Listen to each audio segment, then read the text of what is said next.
PR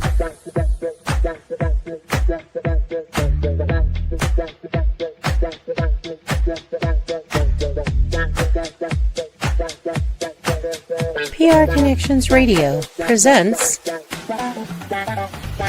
This episode of Liberating Menopause is brought to you by Classy Communications PR and Advertising. Classy Communications provides public relations and marketing solutions for businesses, professionals, and non-profit organizations. They can deliver the true meaning of your business with press releases, social media marketing, web development, email marketing, book publishing, and much more. Wherever your potential clients are, they can help you connect with them. Visit classycommunications.net to learn more about their suite of services that can help your business stand out from the rest. Classy Communications is your solution for business success.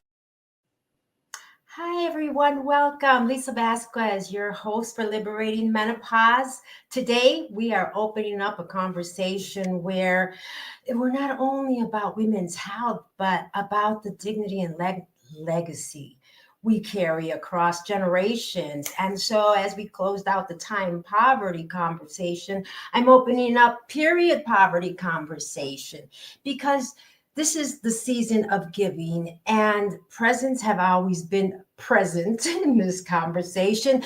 But today we're looking for presence, having the person there, bringing presence into this movement that's being created by two young women. And this is called the Wellness Box, period poverty.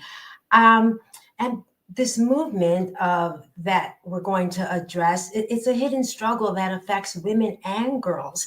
So it affects our employees, people at work, and it affects students. And the period poverty, I was in the healthcare system for 45 years. This has never been one of the conversations or topics that's ever been brought up.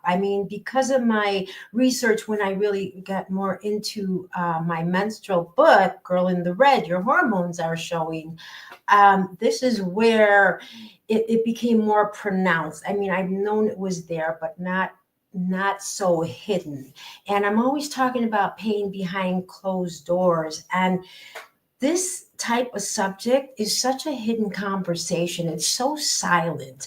We always have different ends of a spectrum, right? We have people who have a menstrual cycle and everything's flowing and going really well. In my lifetime, to even have considered the thought that this existed, the challenge of not having feminine products to support my system change every month. It wasn't a concept that I could even have considered the thought.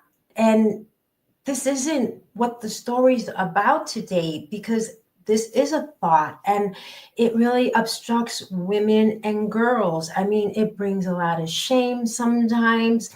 You could imagine every month when this is approaching, and if someone is lacking the products, that has to be a big traumatic moment, because they know that any day now it's going to be coming. We don't understand what that cycle will look like. And then to know that we might not be prepared for it, that has to be really hard. And the stress and the mental health challenges that go into that. There's so much that we don't really look at when we're looking at this side of period poverty. And so this is why it's so important to me. I actually wrote it in my book, Girl in the Red, Your Hormones Are Showing.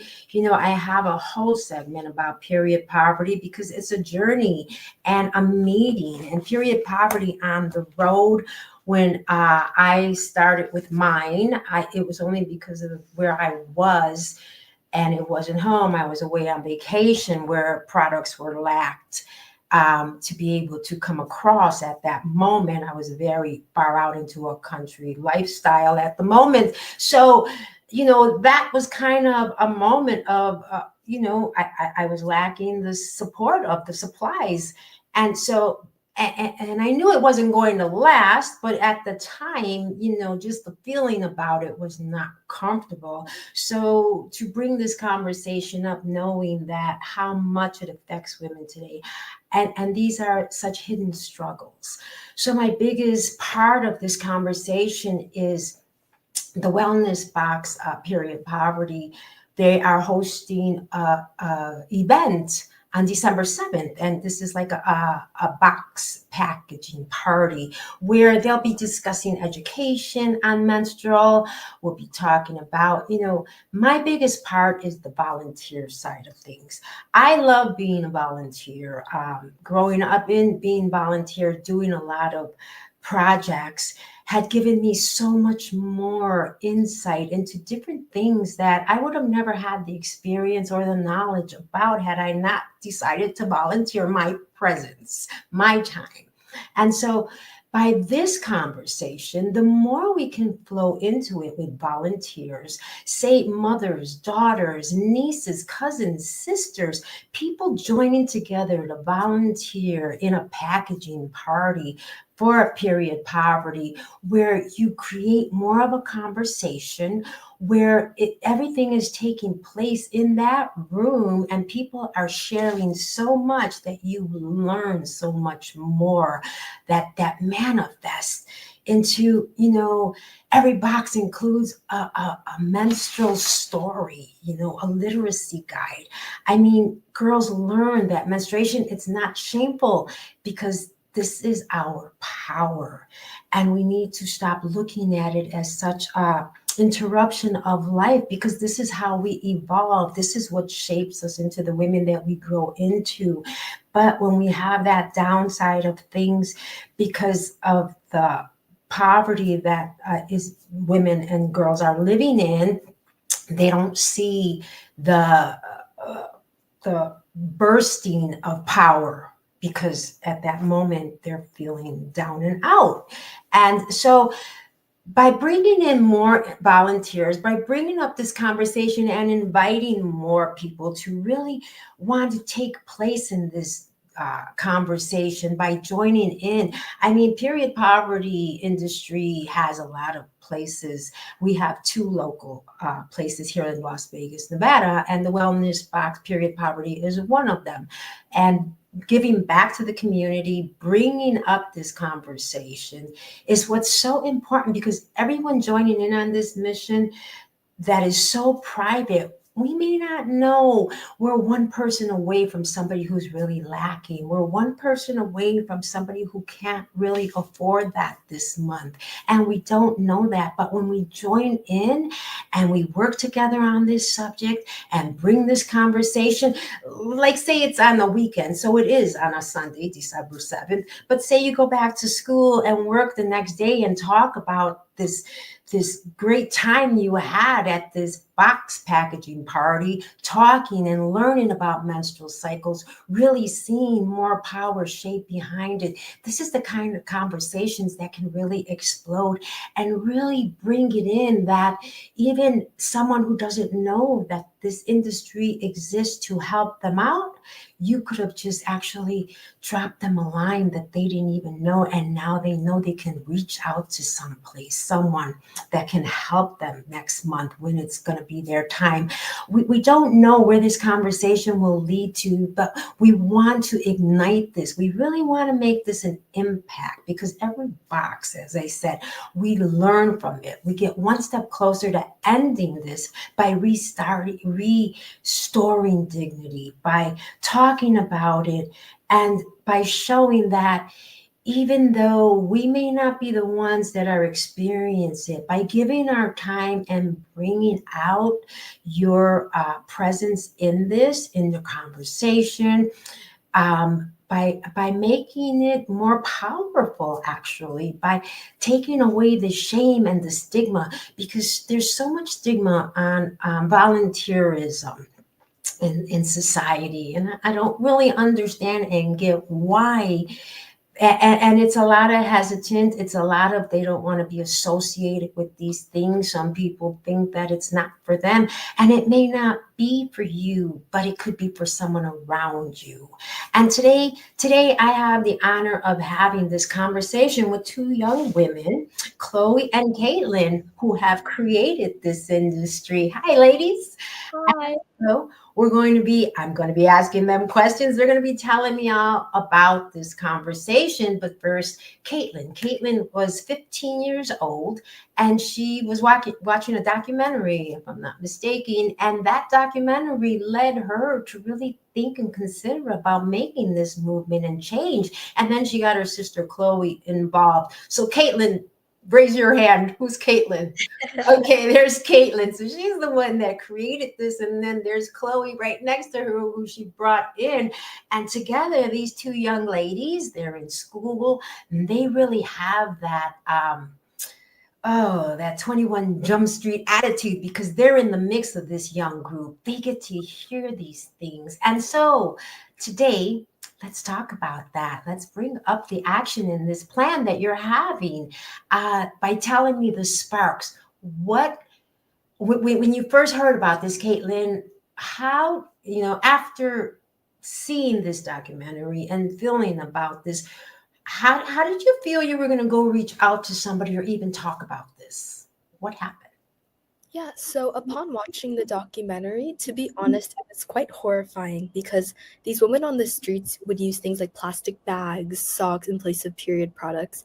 And to me, one of the most shocking parts of it was that they were missing out on their education. So I think that's another, like, I know you mentioned earlier in the introduction, like kind of the pain behind closed doors. I feel like that plays a really big role into it because it's shrouded in so much taboo. We don't really even think of the repercussions, such as girls missing out on their education, therefore missing out on the rest of their lives. So this really is an issue that starts from the ground up and continues throughout these young girls' adult lives.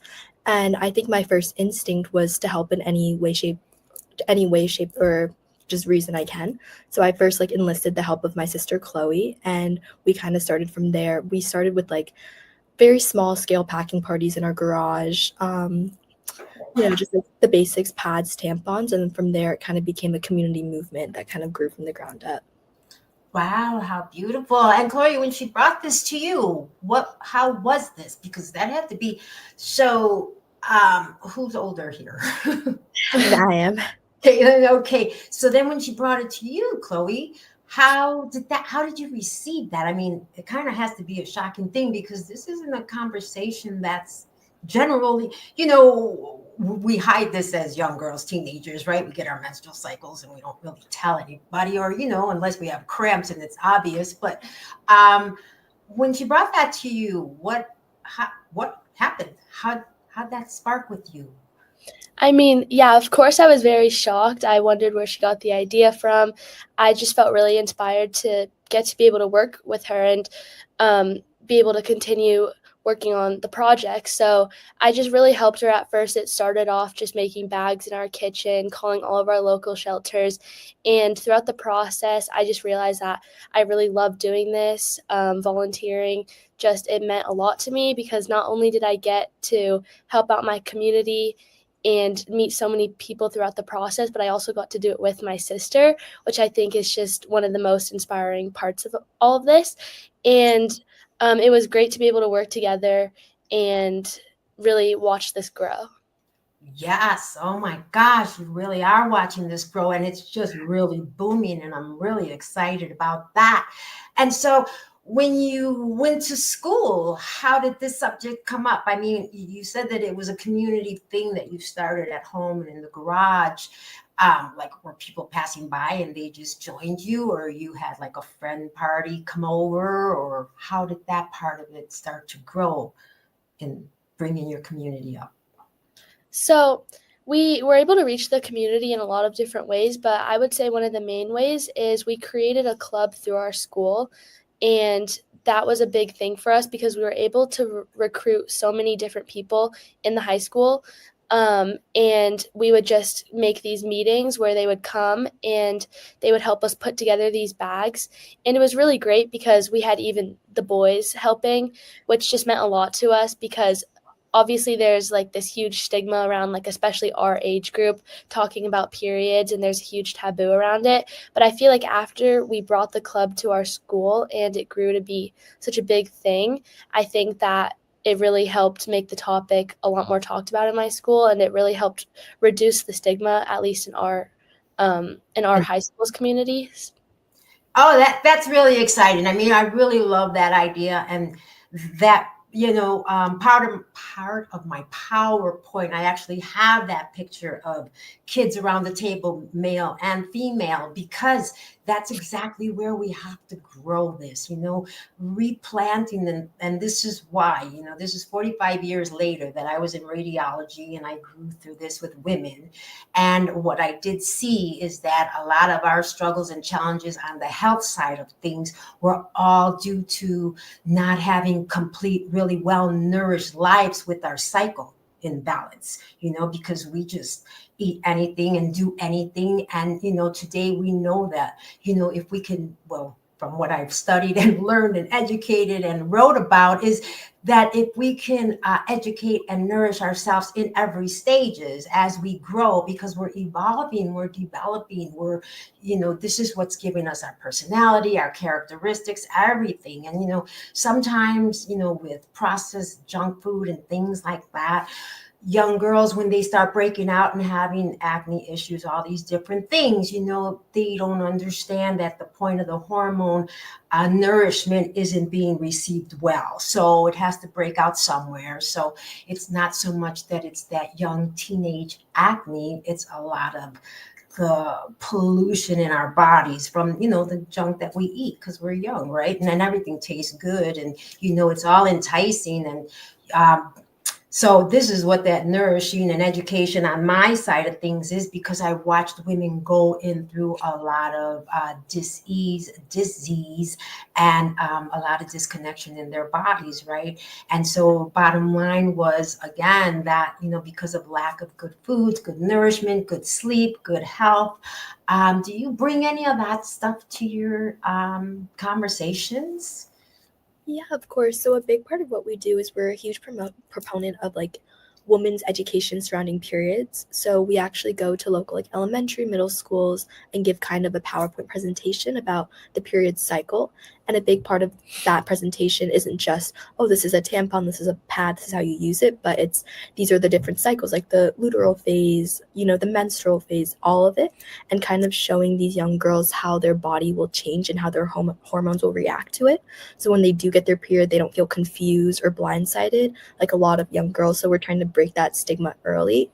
And we're also trying to just become kind of advocates for breaking the stigma around the discussion of women's bodies, because the discussion of women's bodies should never have kind of this taboo surrounding it. Like, we are half the population, and it shouldn't feel weird to talk about like the hormones and the cycles that are going in within us. And there's a lot of research that like stereotypically only focuses on like men's hormones, men's cycles. So we're kind of trying to flip the narrative and help these girls early. Yes, I definitely agree with that, because just the word hormones is pretty intimidating. So in my book, I created the characters, Lady Testosterone, Lady Estrogen, and Lady Progesterone, because I wanted them to have a face with that body, the link inside, the internal connections, but to identify them, because, some estrogen's more dominant, progesterone's a little more lax, testosterone's a lot of strength and building. So by seeing all these different identities that we carry inside, this is so relatable. And I that's why I'm just really excited about your book and talking with you and being a part of this ever since I met with your mother. That's how I came into this. So that's an exciting thing. So this pocket-sized wisdom, your book, tell me about your book. Yeah, so Penny's First Period is a book that I'm currently working on, and it's a children's book directed towards girls of that age where they start to get their period.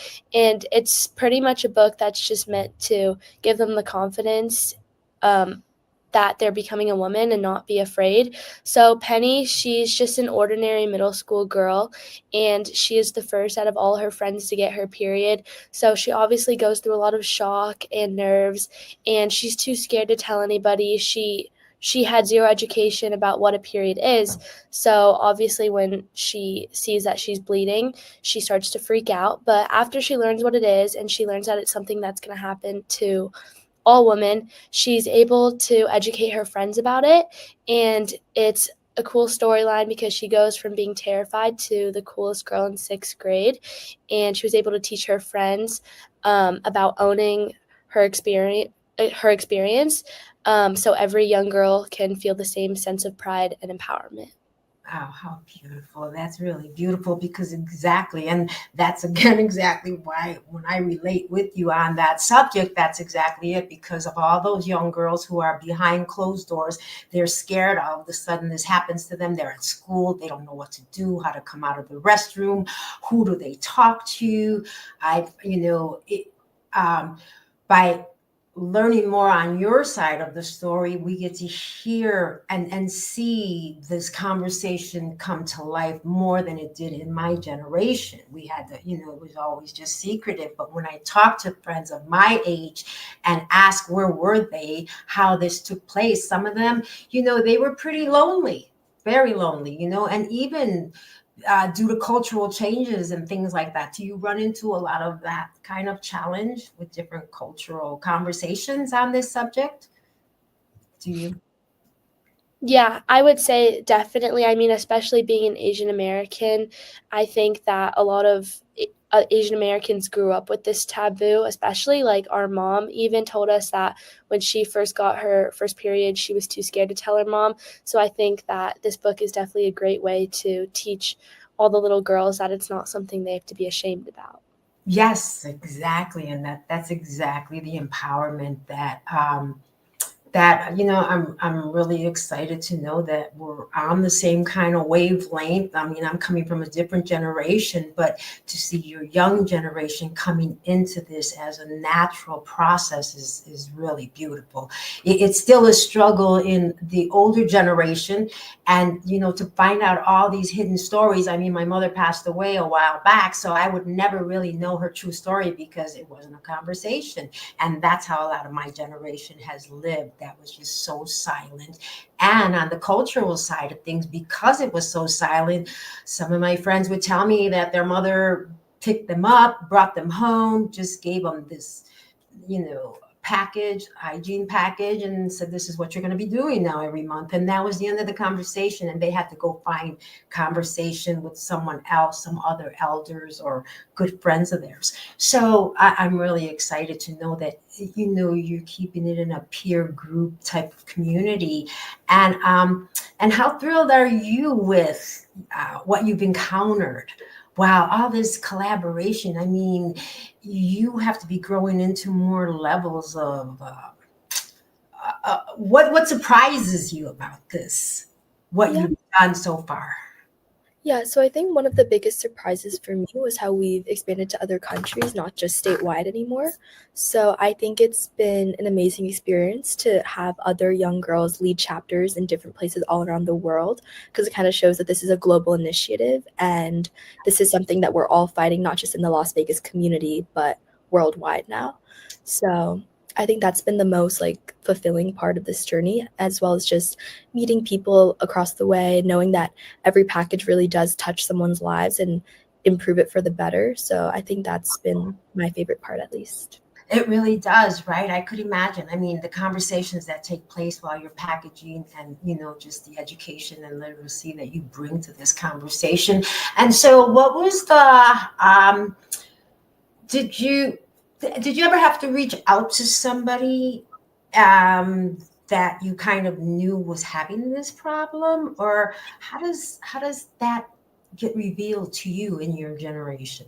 Do you see it? I mean, because see, back in my generation, this wasn't a really conversation because I never saw that lack. And I haven't looked back to the 1980s and to see what my history looked like, but I never saw the lack, but again, it was a silent lack. So what do you see on that side of things? Do you know, I mean, because you just reach out to the community, but do you know specific, somebody touched you when they told you their story? Yeah, because I think a big part of what we do is going on podcasts like these, TV interviews. We're trying to get as big of a media presence as possible, because when people do view these things, they feel comfortable reaching out to us, requesting products personally. So we've gotten emails, personal emails saying, hey, I live in the Las Vegas area. If you could drop off some pads, tampons, that would be great. And we have. So I think that's kind of a nice part of kind of more like the digital age. Like it's very possible just to send a quick email and to get those products in pretty fast.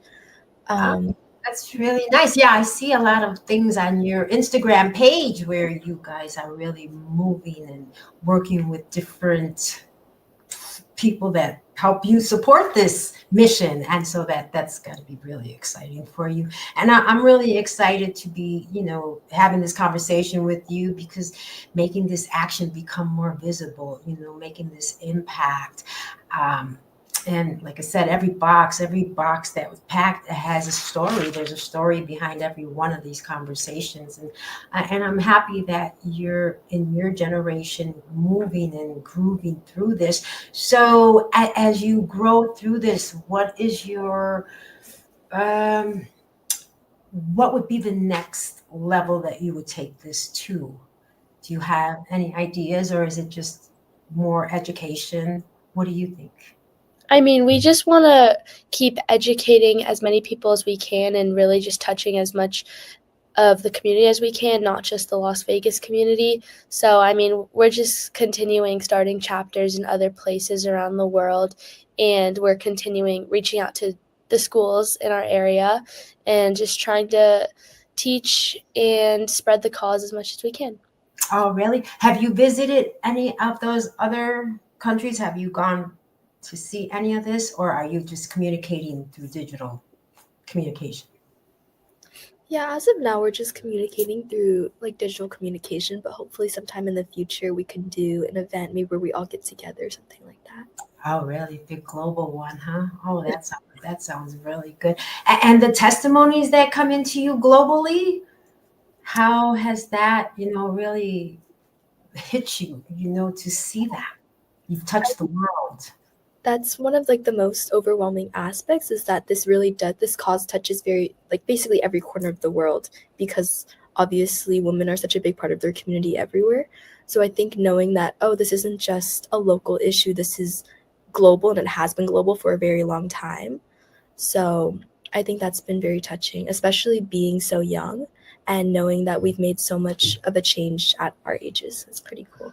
Yes. Oh my gosh, for sure. That just has to be amazing. I'm so happy for you. And I really want to thank you for taking the moment to come see me and talk about this, because I'm really happy to help you create that impact and bring it out louder, because we have to amplify and talk for the women who are behind those closed doors, and, to really show them that there's so much power. And so if they wanted to contact you, they would call, or what would they reach out to? What emails, Instagram? So our Instagram is just the Wellness Box Foundation, and our website is thewellnessboxfoundation.org, which has all of the links to our email and social media, but our email is thewellnessboxfoundation@gmail.com. Oh, thank you so much. Well, it's been a pleasure. And so I don't want to hold you up any longer, because I know you got a lot to do. It is Thanksgiving, and I want to thank you for giving me this moment. And, it is a Thanksgiving to the world that we can have this conversation, and you're making this action become so visible. Thank you. Thank you both. Thank you so much for having us. This was so much fun. Oh, good. I'm so excited. I hope to see you and we talk some more. Take care. And thank you. Just stand by, okay? This podcast is brought to you by Envision You. Envision You has discovered how to impact spirit, body, and soul with spray technology in just 30 seconds. With Envision You, you can achieve optimal health and start living the life you have always dreamed of. Use the promo code envisionu.com/VernDix to take control of your health naturally.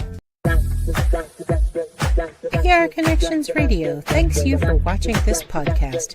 Check out more episodes of this show and our others at prconnectionsradio.com.